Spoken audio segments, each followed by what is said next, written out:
Well, hello, good evening, and welcome to episode 41 of Fracking Nightmare. It doesn't seem that it's some 6 weeks since I was last sat here in Plymouth broadcasting episode 40. But in that time, I've been pretty busy. I've covered a lot of ground. 5 weeks in Australia. A series of events in Perth, Sydney, Melbourne, and finally in Brisbane. And the event in Brisbane was in exactly the same venue as the G20 conference.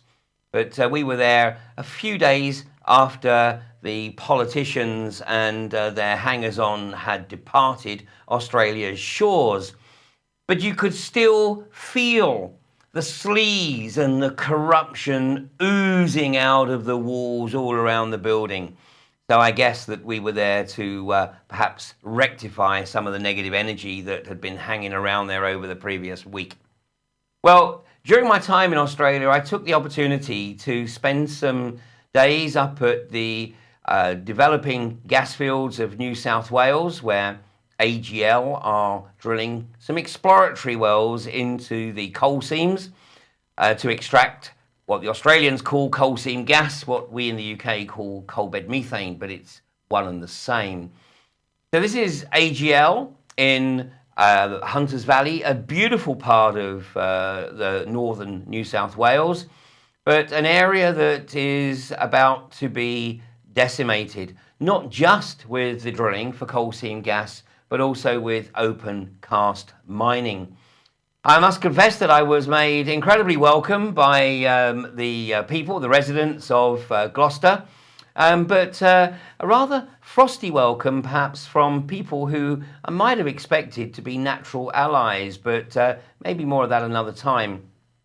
Then after the Brisbane event, I went into the horrendous abomination of the gas fields of southern Queensland. My host was my good friend Brian Monk and his family, his son David, his wife Carol, and David's wife Kathy. And I had 4 days with the Monks, travelling around the gas fields and meeting other people who are now forced to live what is truly a fracking nightmare. I'm going to show you, give you a little bit of a taster. I was going to say teaser, but that would be very much the wrong word here. But a taster of what is to come as we put together the footage that I've brought back from Australia. So let me introduce you to some of the players that I met in southern Queensland. And I have to say, I absolutely take my hat off. I have the utmost admiration for all the people I met there who have decided not to sell out, not to take the dirty money, but to resist the unconventional gas industry.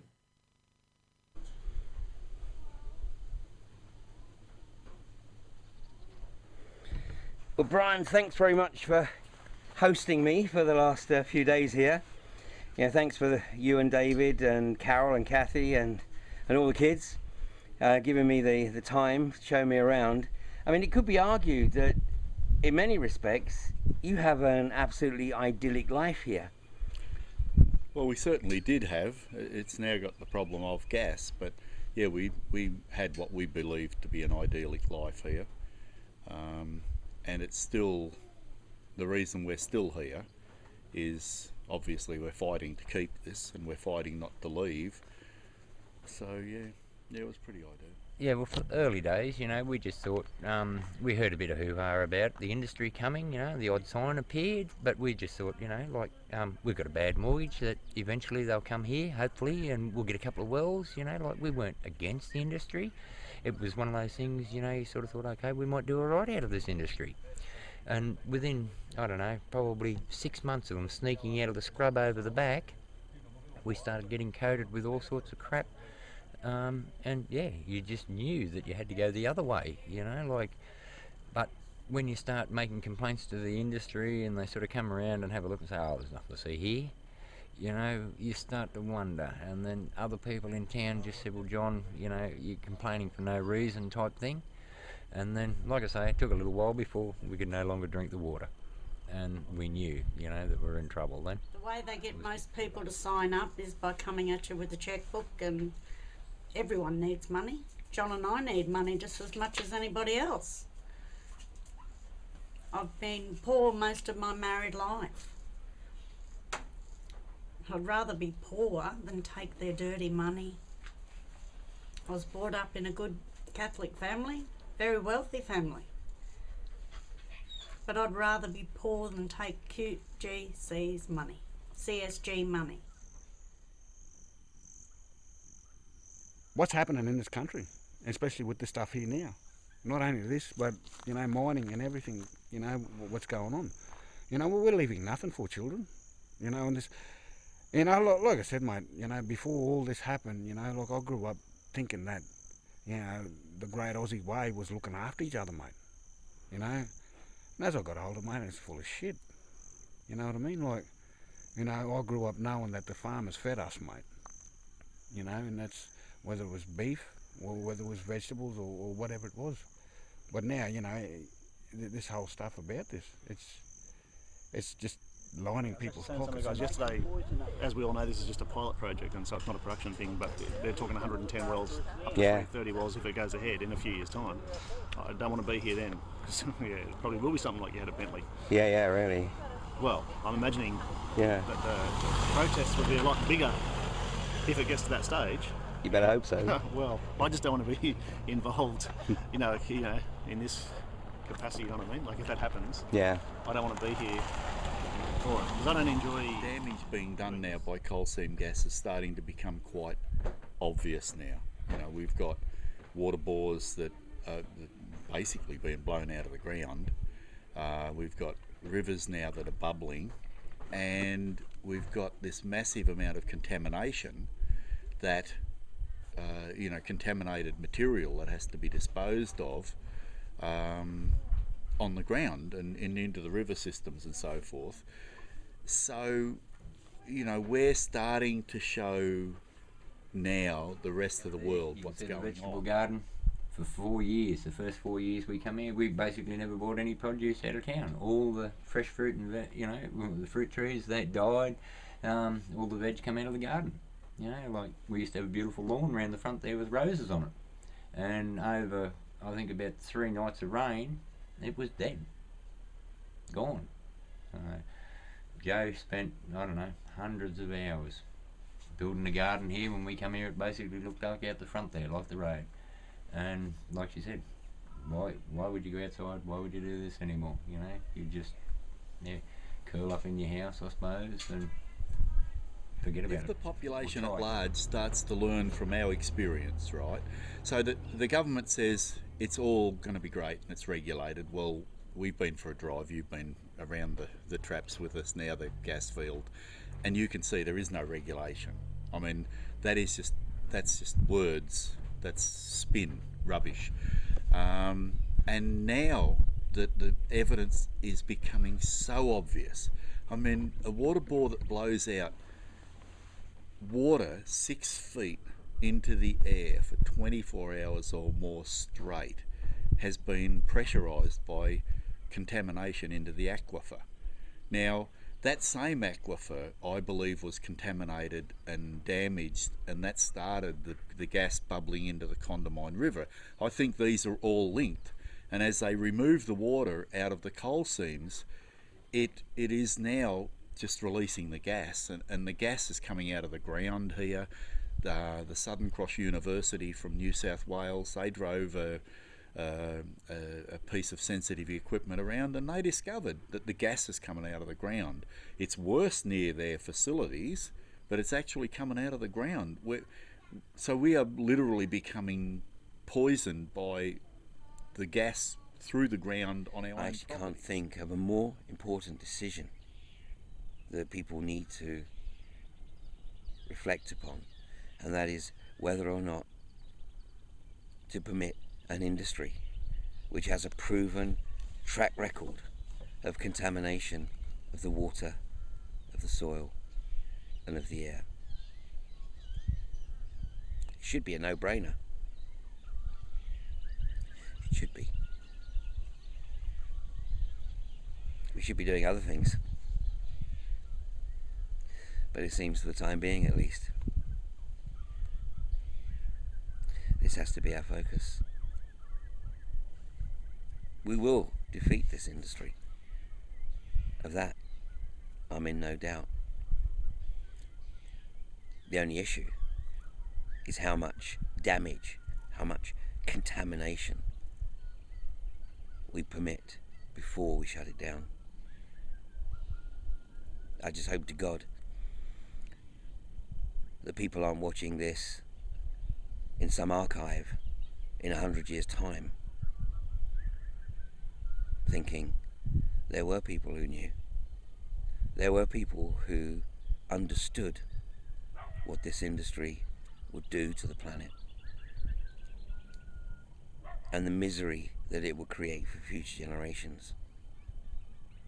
And they'll be watching this as they fight water wars or worry about where they're going to get the next litre of water to be able to give to their children.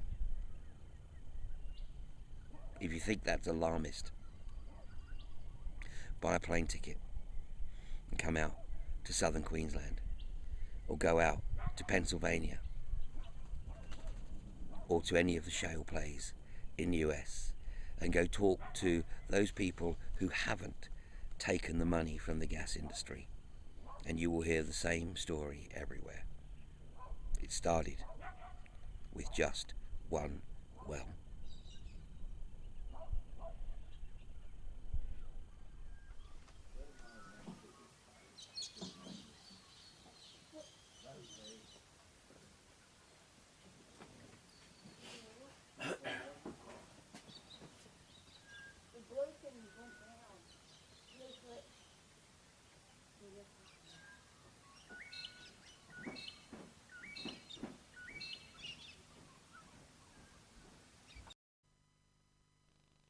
As you can see, being in the Queensland Gasfields is really quite an emotional experience, especially when you consider that everything that I witnessed there has manifested in less than 7 years.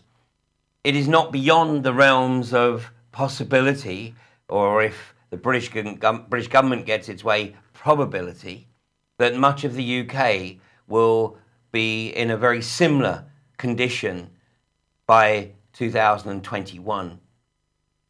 Now, during that short clip, you were introduced to an Aborigine by the name of Neil. Now, Neil was very emotional during the recording because BG Group, which is one of the companies that was spun off from British Gas some almost 30 years ago, BG Group have their headquarters in Reading, and BG Group have just totally ignored all of the sacred sites, and in some cases have literally drilled on top of Aborigine sacred sites. Now, the chairman of BG Group is this gentleman here, Andrew Gould. Now, Andrew Gould was Chairman and Chief Executive Officer of Schlumberger between 2003 and 2011. And almost exactly 20 years ago, I seem to recall that I spent about an hour and a half speaking with Andrew Gould at the back of the plane, or the back of the cabin, on a flight from Houston to Paris. And we had an interest in a particular project that was going on in Schlumberger at that time. Now, I haven't spoken to Andrew Gould since then, and I doubt very much whether he would remember that conversation. But Andrew Gould, today you are the chairman, the executive chairman of BG Group, and whether you are aware or not, and I hope for your sake that the case is not, your company, BG Group, is a desecrator of Aborigine sacred sites. The comparison would be iGas, or Rathlin, or Third Energy, or Quadzilla, putting a rig right in the heart of, say, Stonehenge, or the crypt of St. Paul's Cathedral.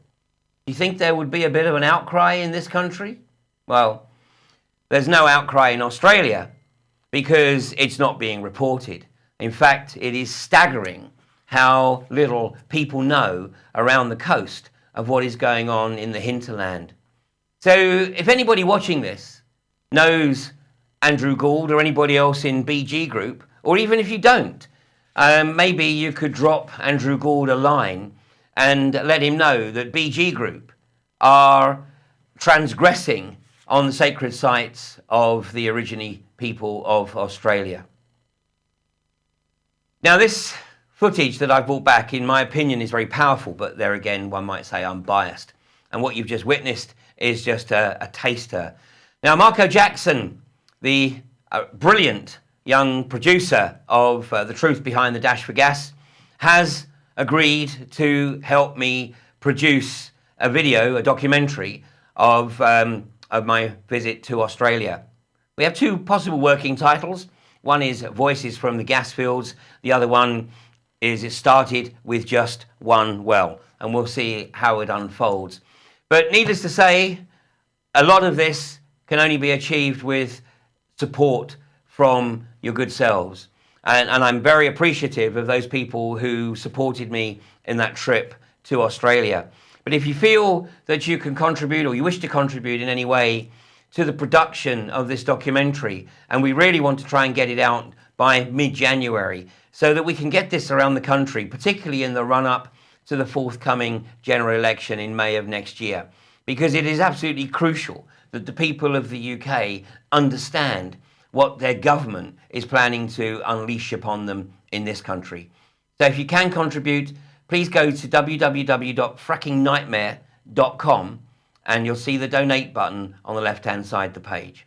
Now join me in part 2 for some disturbing footage of a different kind, some unlawful behaviour by Humberside police. And what we are going to witness is the country quickly descending into a corporatist police state. See you in part 2.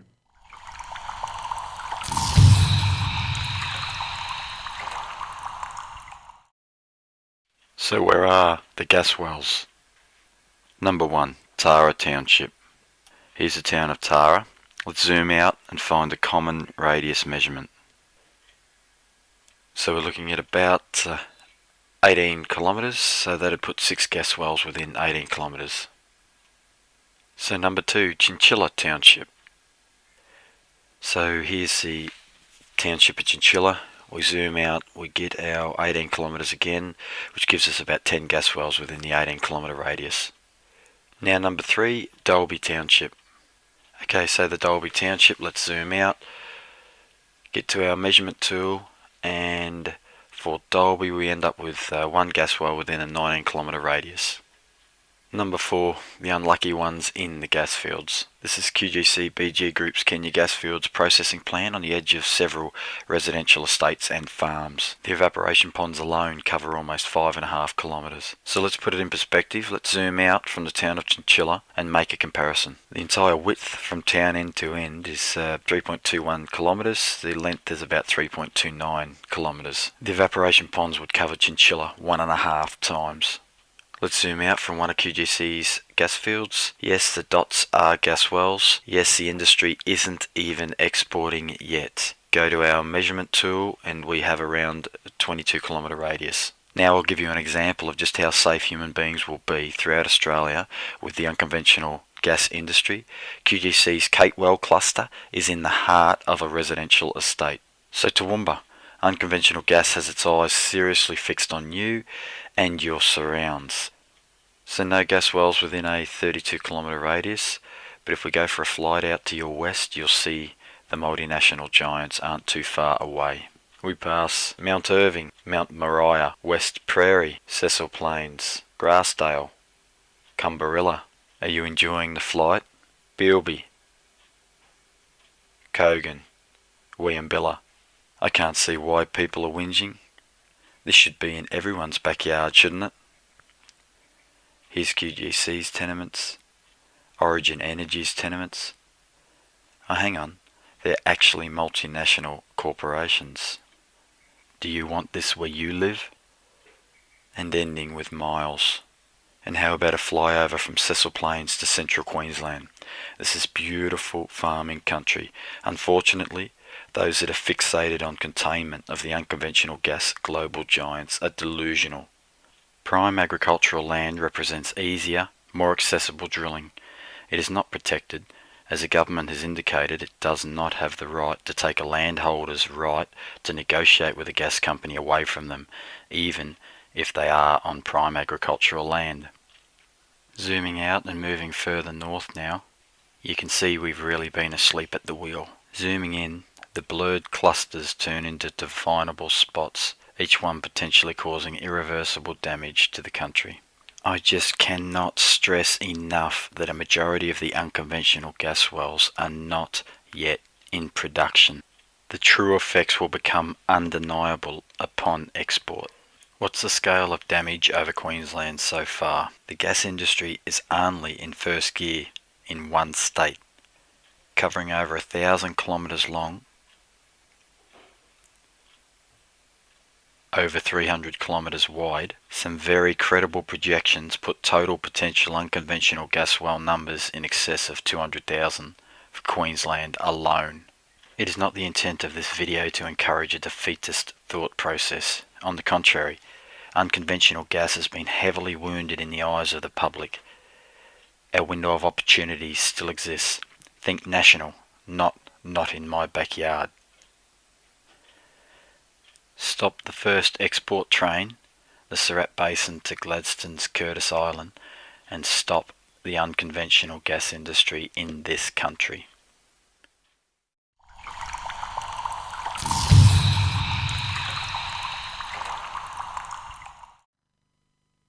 And welcome back to part 2 of Fracking Nightmare. Now, what you've just watched there was an animation produced by Brian's son, David Monk, nearly 18 months ago. It was actually uploaded to YouTube in July of 2013.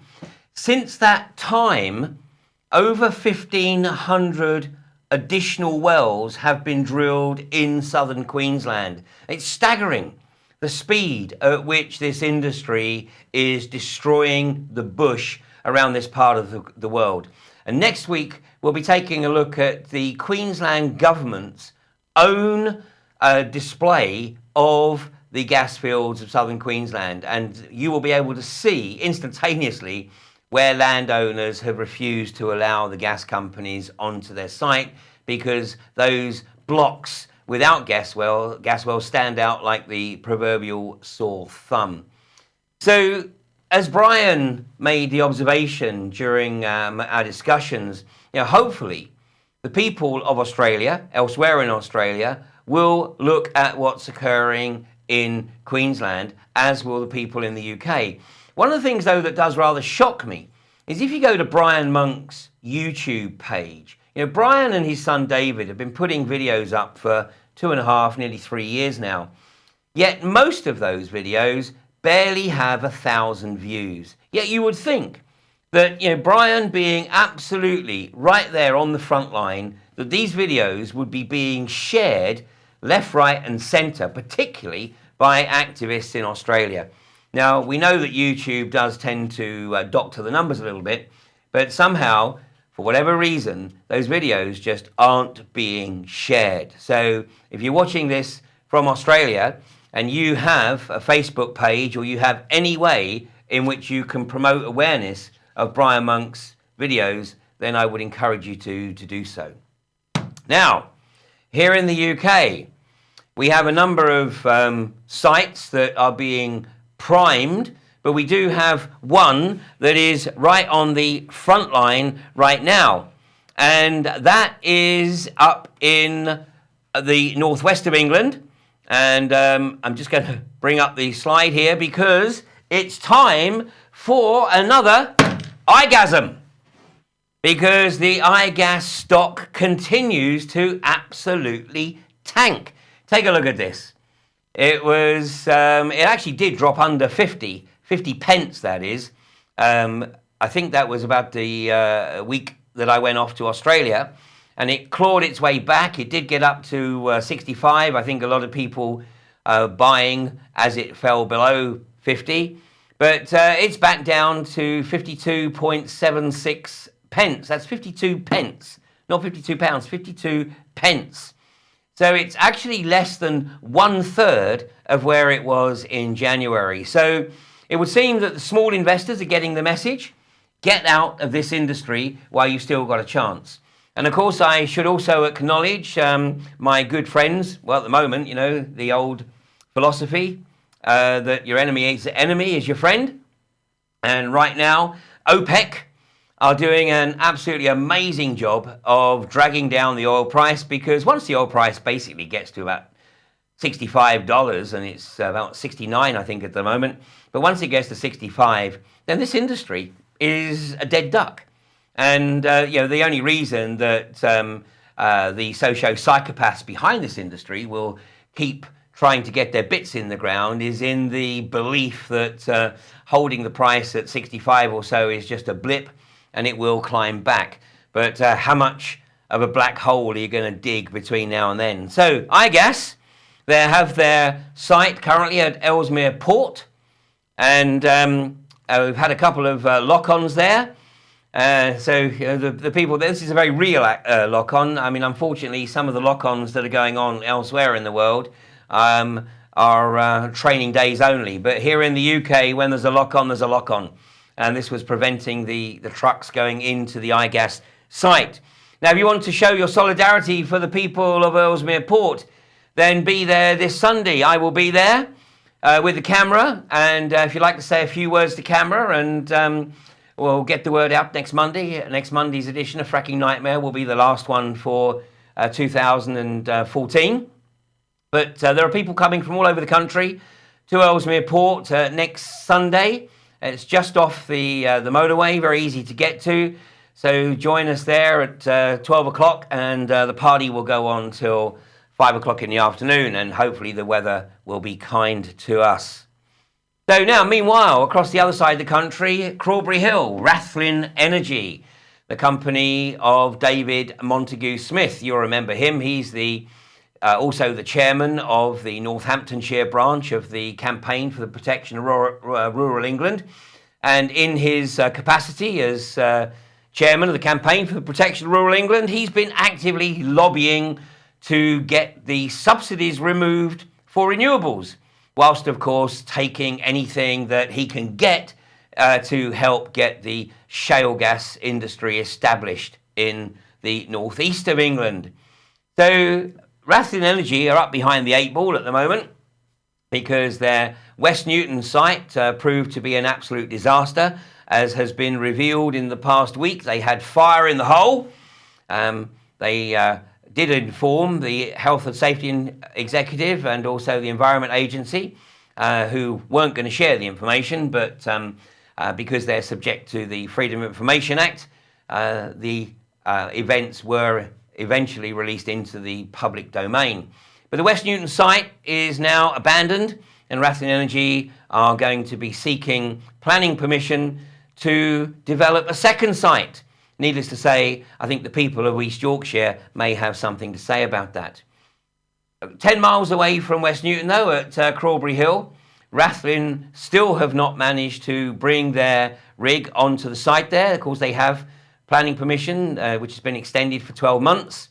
And the local residents and the protection community are certainly going to do their level best to make it extremely difficult for Rathlin to achieve what they want to achieve in the next 12 months.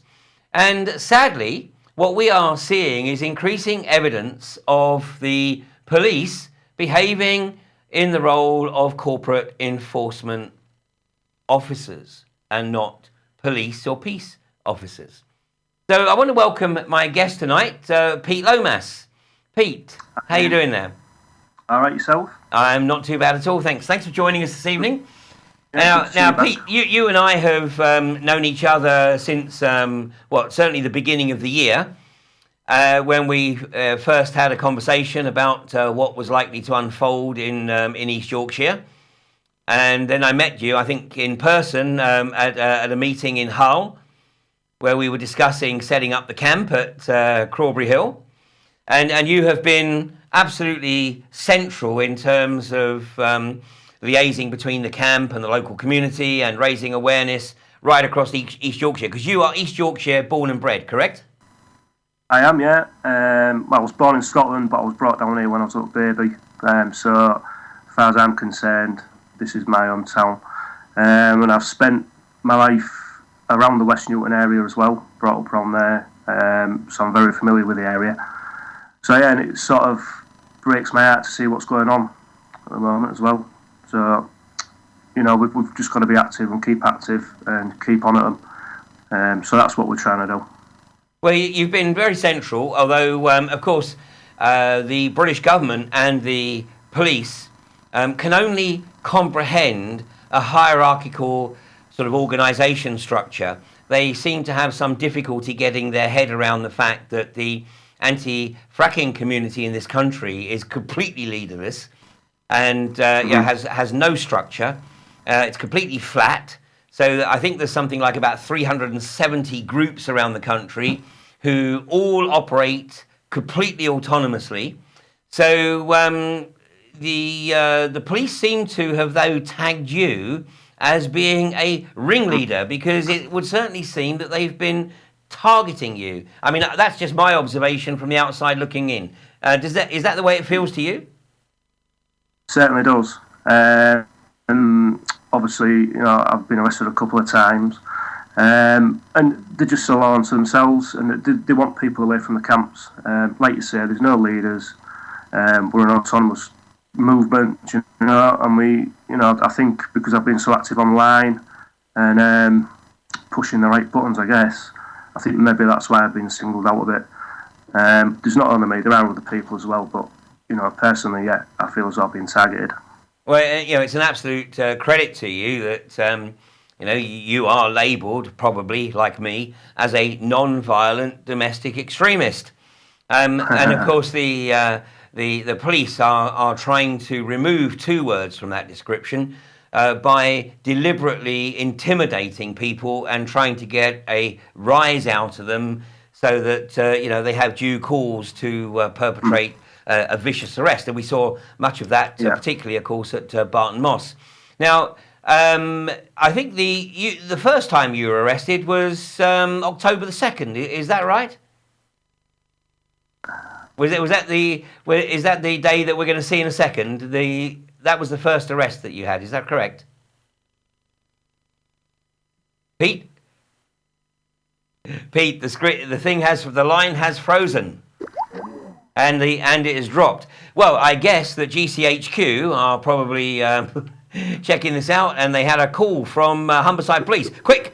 Break the line, shut it down. We don't want this video going out on Fracking Nightmare. We're going to get it one way or another anyway. Let's see if we can get Pete back. Not just yet. Well, meanwhile... Yeah, oh, Pete's back. Pete? Yeah, I can hear you. Can you switch on the video so that we can see the video? Hold on. There we go. There we go. Yeah, it's right. We have had this problem before. It's the joys of Kingston communications. Yeah, absolutely. Yeah. So for those people who live outside of Hull, they won't appreciate the idiosyncrasies of Kingston communications. So if it does drop out, we'll just try and bring you straight back. This is the joys of a live transmission. So the video that we're going to see in a second, was that the first time that you were arrested? Yeah, it was. Yeah. Right. Yeah. Now, we do know that the police had made sort of some futile attempts to arrest you before, but now we're going to see a video in a second. But what was the alleged charge that they were basing this arrest upon? Running a stick along a fence. Running a stick along a fence. Now, you know, when I was a kid, I think that was something that we used to do all the time. We used to grab a stick and, you know, run it along the railings or on the fence or whatever. And I don't seem to recall getting too much attention from the police for that. No, I mean, it's just absolutely ridiculous.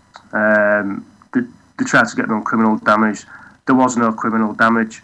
There was no video evidence to show any criminal damage, either prior or after the alleged incident with a stick. Well, we're gonna watch the video of the arrest. We're going to talk over it because what we're going to see is we're going to see it unadulterated, unedited. We're actually going to see this this section of about 10 minutes, and we'll get you to sort of talk us through some of the key moments here. But some points maybe that people need to understand. The camp is established at Crawberry Hill under a Section 6, which basically means these are private dwellings. They are personal dwellings. So for the police to enter them, they have to be treated as a private dwelling, and therefore they have to have a warrant to enter these buildings. Now, if, of course, there was violence occurring, or they felt that somebody's life or well-being was under threat, then that would certainly be considered just cause to force entry. But the police knew full well that the only allegation against you here was that you had run a stick along a fence. That's correct. And that came from, what I can gather, that came from Beacon Security. Obviously the security people that are up at Crawberry Hill, who are a nasty bunch in themselves. Yeah, in fact, most of the people working for Beacon Security, of course, are people who couldn't actually get into the police. Unfortunately, they have to step down. The bad news is, of course, that once the police is fully privatised, then all of those thugs that are currently working for Beacon and other security companies will be probably on the front line, in police uniform or under G4S uniform. But then we've got to worry some more. Really. And so I also want to make the observation that we're showing this video because the case has now been heard. And I know there's a second element to this, and we'll talk about that second element a little bit later. But fundamentally, all charges were dismissed. I mean, it was basically thrown out of court, right? Yeah, it was, yeah. There was, when I was interviewed, the interviewing policewoman said she'd viewed a video showing me damaging the fence. And ultimately, there was no video to show me damaging anything whatsoever. So there was no evidence at all. And, so Humberside police basically lied. Yes, they did. Yeah, which is unfortunately becoming an increasing common denominator amongst British police. I mean, the only saving grace is that the British police aren't yet carrying firearms, because there's no doubt in my mind that seeing the behaviour of some of the police at Balcombe, at Barton Moss and at Crawberry Hill, if they had firearms, then we'd be in a very, very difficult situation. I mean, we've had 500 people in the US this year murdered by the police. And I'm sure that... Oh, and by the way, I heard, I think just a couple of days ago, that Iceland had its first ever death by police officer, and that the nation is in absolute shock. In this country, we've had some 2,100 deaths in police custody over the last, I think, 20-odd years, but not a single police officer has ever been called to account or had to face justice for those deaths in police custody. So, we're on a slippery slope, and, as we witness this outrageous and unlawful behaviour, then it has to be exposed. So we're going to roll the video. So, Pete, you talk us through what's occurring here. There's up to 5 or 6 police officers stormed the camp, basically. If the people can hear the audio, they wanted to speak to me. They wanted to speak to Mr. Lomas. Now, if you want to speak to somebody, you don't do this. So this is a female police officer who has suddenly decided unilaterally to force her way in. That's correct. So she is effectively she's effectively trespassing at this point. She is, and I mean they were so intent on grabbing me for my offence of a stick. In the process, I mean, if you saw at the beginning, one of the protectors got an elbow in the neck and the chin. If you see now, there's another lady there. Very shortly, she gets thrown into the ditch right next to a corrugated steel piece of roofing, and she gets trampled on. So, I mean, obviously, my first thought was to go down there and get her out of the ditch. I didn't think about myself. I wanted to go down there and help her. and in that process she got trampled on, all over her stomach. Now, at this stage I was not even under any arrest. I wasn't even told what was happening. And there's another protector there, obviously trying to help the lady that went down on the floor. It's really hard to watch this, so you just have to bear with me. So finally, they start to drag me outside near the kitchen. I must say as well, this is you now. I can just see your head there. So the female police officer has got you. It looks like almost with her arm around the back of your neck. Yeah, well, they tried to break my fingers and all kinds of stuff while they were doing it. So now they've got me, and they're dragging me down the side of the kitchen. I must add as well, when they did this to the kitchen, they destroyed some roofing as well, which could have fell off and easily fell on someone and killed them outright. So in this process now, you'll see one of the protectors goes around the other side with the camera, but here now they actually flatten one of their own police officers, female, and continue to drag me and themselves over that female police officer. Yeah, this is the protector going around the other side now with the camera. You'll see them here again, dragging me. I think there's about 4 or 5 of them.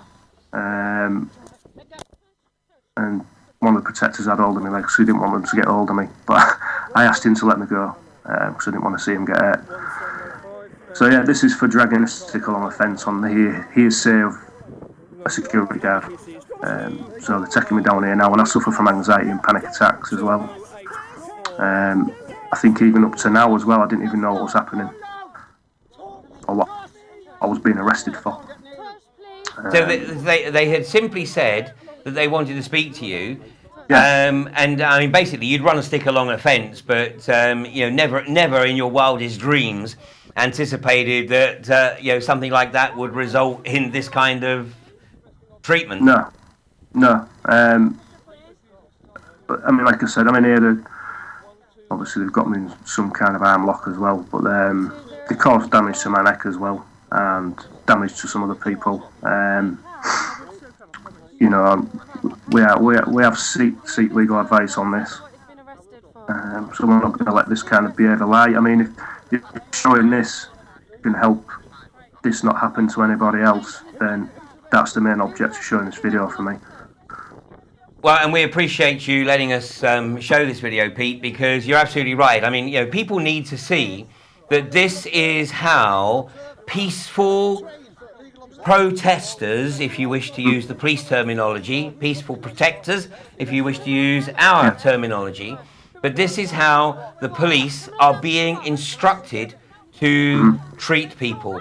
Now, we know that when the police are being briefed, they're basically being told that the people at the camps are second only to absolute ISIS terrorists. In fact, David Cameron made the same observation. He said that non-violent domestic extremists need to be treated just like ISIS, which is completely outrageous. It's as though they've just found some kind of guy, mass murderer who's escaped from prison, do you know what I mean? And they just took him away again in a van. I mean, it's just ridiculous. Now, you're in the police van here, and I believe that you are actually suffering a bit of a panic attack at this point. I am, yeah. And obviously just asking, for a little bit of respite. Now, I see they've taken your coat off here. This will go into the other part you maybe wanted to talk about. Yeah. They took my coat off me and they wouldn't hand over any belongings. They actually searched the coat there and then. So, I mean, you can go into this now if you want. Yeah, go tell us the rest. Well, at the police station, they took my coat there and they had hold of my coat all the time. And at the police station, they walked in with me and they had my coat. And at the check-in desk, a bag of weed magically appeared out my jacket. Now, I don't take drugs. I don't condone taking drugs. And I sure as hell wouldn't have had a bag of weed in my pocket, and it was a big bag of weed as well. Well, I have to say, Pete, that with I'm not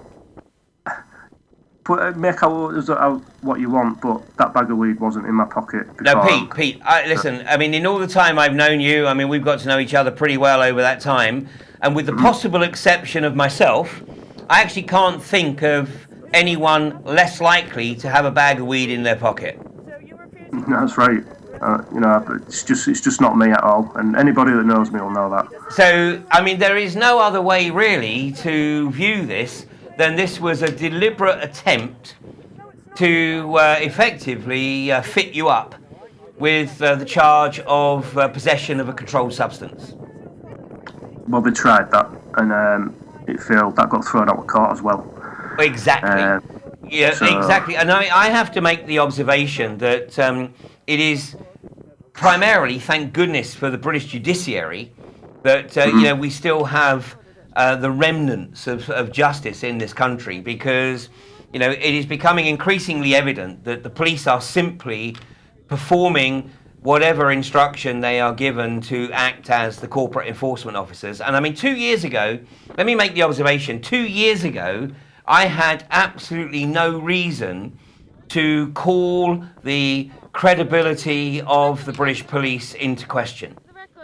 But, my own personal experiences of, fairly up close and personal contact with a number of police forces over the past 2 years has changed my view dramatically. And I know that increasingly Middle England are becoming, more and more disturbed at the way in which the British police are behaving. Yeah, they're obviously, like you say, they're getting their orders from up high. I mean, I just can't understand why they're acting this way.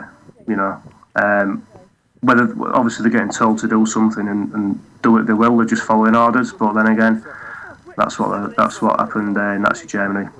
Yeah, that's the Nuremberg syndrome. Well, actually, if I refer people to the first 3 episodes, which I recorded much earlier this year, the first 3 episodes of Humanity versus Insanity, where I was joined by Brian Gerrish, and we were looking at the deliberate reframing of the police, effectively the brainwashing of the police to remove any empathy that they may have with the British public, so that they will, literally do whatever it is that they're told to do without giving it any further thought. And, as you've alluded to, under the Nuremberg protocols, it is beholden upon any individual to question an order. I mean, these guys, it's as though they're on something, you know what I mean? They're either on something, or they've been brainwashed, or they've been NLP'd. There's something not right with them, because you don't act like that. Well, you're not supposed to act like that, are you? No, I mean, let me make the observation. I have come across, 1 or 2, police officers who, certainly would appear, at face value anyway, to be reasonable. But the vast majority, unfortunately, you look into their eyes, and the eyes glaze over, and there's just nothing there. Yeah, I mean, there was, if you look back at the video, if anyone looks back at it, you'll notice towards the end there is a police officer there, and he was actually crying. So whether that's because of what the witness of what he'd just seen, I don't know. But even in the back of the police van, there was a blonde police officer and their lady, and she was absolutely shocked, and she was the one that got trampled on by her own police officers. And the actual sergeant, the lady with black hair, asked her to book me in at Bridlington police station, and she refused. So there probably is a little bit of empathy there somewhere, Well, all I say is that, those decent police officers, we need them to stay in the force. I would never for one moment suggest that they don't. We need them to stay in the force. We need them to question the orders of their superiors. And Justine Curran, who is the Chief Constable for Humberside Police, really has a lot to answer for here, because ultimately, she is responsible and she is accountable. And the reality is that the protection community aren't going away. Whilst Rathlin Energy have a presence in East Yorkshire, so there will be a protection community. And the more outrageous and the more aggressive that the police get, then the more creative the protection community will become. And as far as I'm concerned, touch wood, but thus far I've managed to avoid arrest. But I have an unfortunate sense that may not continue. And you know what? The reality is that we have to do whatever we have to do. And I have to tell you that after coming back from Australia, and spending time with the people who are living in the Gasfields, then I'm absolutely even more determined to make sure that this abomination doesn't get unleashed in this country. Yeah, I mean, if Rathlin Energy or Humberside Police or anyone thinks that the protection community is going away, then think again. We're going to be here, and we'll do whatever we can to stop it, obviously peacefully, because that's what we are. We're peaceful people, and Humberside Police need to understand that.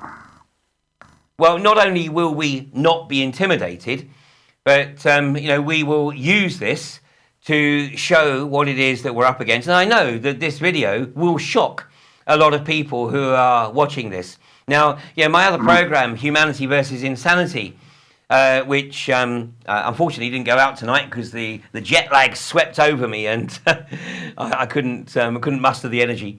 But Humanity versus Insanity has about 5 times the viewers of Fracking Nightmare, because we cover a broader range of subjects, and we will be playing this footage out on a future edition of Humanity versus Insanity.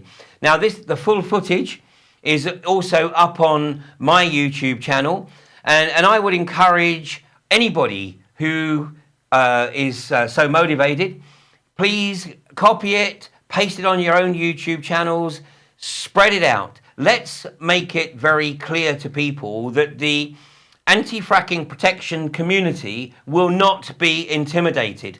And when the police behave like this, then we will simply use it to gain probably even more publicity for what we're trying to achieve than we would achieve if the police behaved reasonably. It's a double-edged sword, and I made this observation to Thugs Are Us, the TAU in Manchester, that every time they lost control, they gave us more publicity than we could ever hope to achieve on our own. And if I was really perverse, I would say there's, there may be somebody in the police who is actually on our side who said, let's have a violent arrest, because then that'll go viral, and then more and more people will start to take notice of what's going on in the anti-fracking community.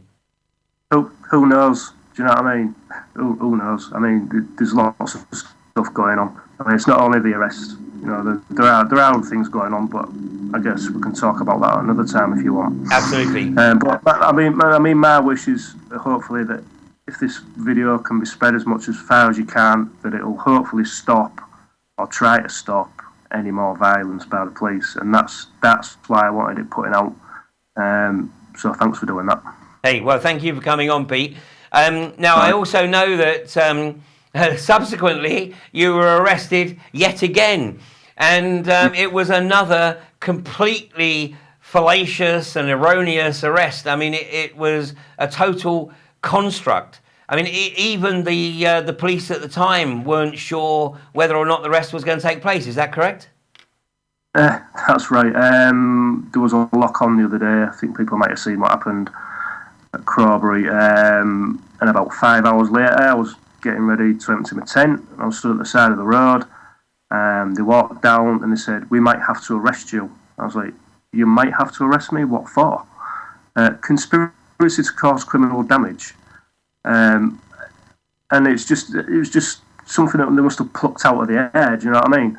So they went away for about 25 minutes to have a conflab or whatever, and then I had to wait there 25 minutes to wait to see if I was going to be arrested. Consequently, I was taken to the police station, chucked in a cell for 2 hours, not interviewed, let out and charged with obstruct highway and obstruct police officer, which is another 2 charges plucked out of the air again. So they just wanted me away again. So this is why I feel I'm being targeted, amongst other things. No, it's clear you are being targeted. It's clear I mean, it should be very clear to everybody that the Humberside police are adopting intimidatory tactics. They're trying to dissuade people from coming up and joining the protection camp. They're trying to dissuade the local community from supporting the protection camp. But I'm pleased to say it's going to have the absolute opposite effect, because I know that there are a number of people who are planning on making their way to Crawberry Hill, myself included. I shall be back there later this week, and I shall be looking forward to asking the Humberside police if they've watched the video. You know what? I think the vast majority of people who watch this programme now are actually either part of the police or part of the industry or part of the government, because most of the anti-fracking community actually know what's going on. So this is an opportunity for the police, the industry and the government to update themselves. And guys, you're losing. You're losing on every angle. And, Pete may be charged with conspiracy to commit criminal damage, which we know is a fallacious charge. But what are you guys doing? Conspiracy to poison the nation's water supply? Conspiracy to poison the soil? Conspiracy to poison the air? Because that's exactly what's happening everywhere else in the world where this industry has got its bits in the ground. And by the time we've got the footage together from my trip to Australia, then you're going to have even more difficult questions to ask. So, you're either with the protection community or you're with the socio-psychopathic global corporatists who are intent on destroying this nation's ecology. We'll take a short break. I'll see you back in part 3.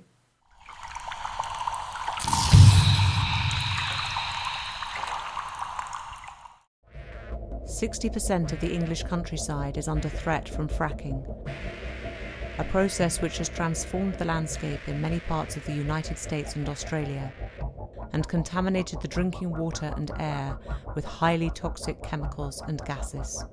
1 in 3 hydraulic fracturing was using a carcinogen.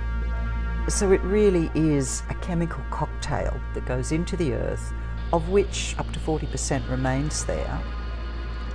The grandchildren were in the bath and they started screaming and everything that was in the water was burnt. The MDs have been instructed not to report any negative health effects that they believe to be associated with living over a gas field. There's nothing inherent about the shale gas process that is going to lead to problems. Some of this material was actually taken to a large sewage treatment works, which had no capacity to handle radioactive materials of this kind. 800,000 gallons was dumped into the Manchester Ship Canal. 50 seismic events were recorded during just 6 fracking treatments. What is the minimum depth that the fracking will fracture? We can't tell you until we drill the exploration. Have you no idea whatsoever? Because it doesn't look like you've done your research. Shale gas is part of the future and we will make it happen. We are just numbers and we are sat on this rich vein of gas, and they will do and say anything to get that gas out of the ground.